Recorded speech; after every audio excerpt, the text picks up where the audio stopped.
നമസ്കാരം.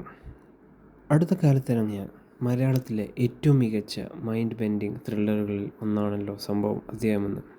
Christopher Nolan സിനിമകളിൽ മാത്രം കണ്ടു ശീലിച്ച ടൈം ലൂപ്പ്, പാരലൽ യൂണിവേഴ്സ് ആശയങ്ങൾ മലയാളത്തിൽ പരീക്ഷിച്ച ഈ സിനിമ കണ്ടു കഴിഞ്ഞപ്പോൾ പലർക്കും ഒരുപാട് സംശയങ്ങൾ ഉണ്ടായിട്ടുണ്ട്. എന്താണ് ആ കാട്ടിൽ നടക്കുന്നത്? എന്താണ് ആ ടൈം ലൈൻ? നമുക്ക് വിശദമായി നോക്കാം. സിനിമയുടെ കഥ തുടങ്ങുന്നത് കേരള തമിഴ്നാട് അതിർത്തിയിലുള്ള ഒരു നിഗൂഢമായ വനത്തിലാണ്. നായകൻ ആനന്ദ് ഒരു പോലീസ് ഓഫീസറാണ്. അവിടെ ഡ്യൂട്ടിക്കായി എത്തുന്ന ആനന്ദും സഹപ്രവർത്തകരും ഒരു പ്രത്യേക പ്രതിഭാസത്തിൽ കുടുങ്ങുന്നു. അവിടെ വെടിയൊച്ച കേൾക്കുമ്പോഴോ രക്തം വീഴുമ്പോഴോ സമയം അസാധാരണമായി പെരുമാറുന്നു. ഇവിടെയാണ് കഥയിലെ ഏറ്റവും വലിയ ട്വിസ്റ്റ്. ആനന്ദ് വയർലെസ്സിലൂടെ സംസാരിക്കുന്നത് 30 വർഷം മുമ്പ് അതേ കാട്ടിൽ വെച്ച് കാണാതായ തൻ്റെ അച്ഛനോടാണ്. 1944 2024 ഒരേ സ്ഥലത്ത് വെച്ച് കൂട്ടിമുട്ടുന്നു. ഇനി നമുക്കിതിലെ സയൻസും മിത്തോളജിയും നോക്കാം. സിനിമ 3 കാര്യങ്ങളെ അടിസ്ഥാനമാക്കിയാണ് പോകുന്നത്. ഒന്നാമത്തേത് കാക്കദൈവം. പണ്ട് പോർച്ചുഗീസുകാർ ഇവിടുത്തെ ക്ഷേത്രം ആക്രമിച്ചപ്പോൾ ഉണ്ടായ ഒരു ശാപം ആ കാടിനുണ്ട്. ഈ മിത്തോളജിയാണ് സിനിമയിലെ ഫാൻറ്റസി എലമെൻറ്റ്.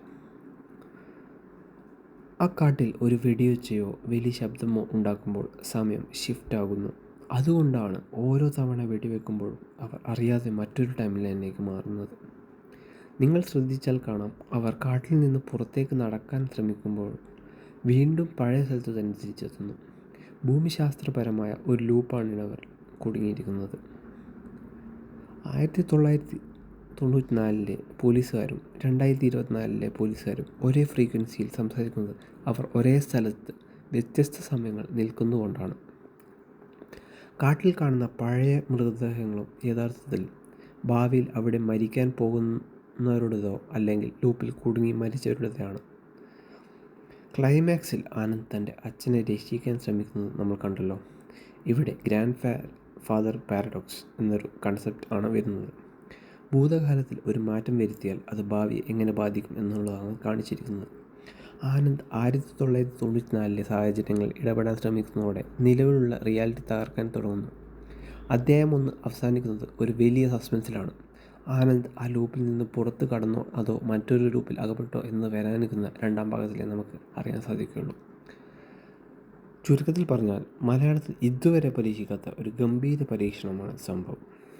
സിനിമയിലെ ചില കാര്യങ്ങൾ ഇപ്പോഴും നിഗൂഢമാണ്. നിങ്ങൾക്ക് ഈ സിനിമയെക്കുറിച്ച് എന്താണ് തോന്നിയത്? ആനന്ദ് തൻ്റെ അച്ഛനെ രക്ഷിക്കുമെന്ന് നിങ്ങൾ കരുതുന്നുണ്ടോ? താഴെ കമൻറ്റ് ചെയ്യൂ. വീഡിയോ ഇഷ്ടമായെങ്കിൽ ലൈക്ക് ചെയ്യാനും ഷെയർ ചെയ്യാനും മറക്കരുത്. അടുത്ത വീഡിയോയിൽ കാണാം.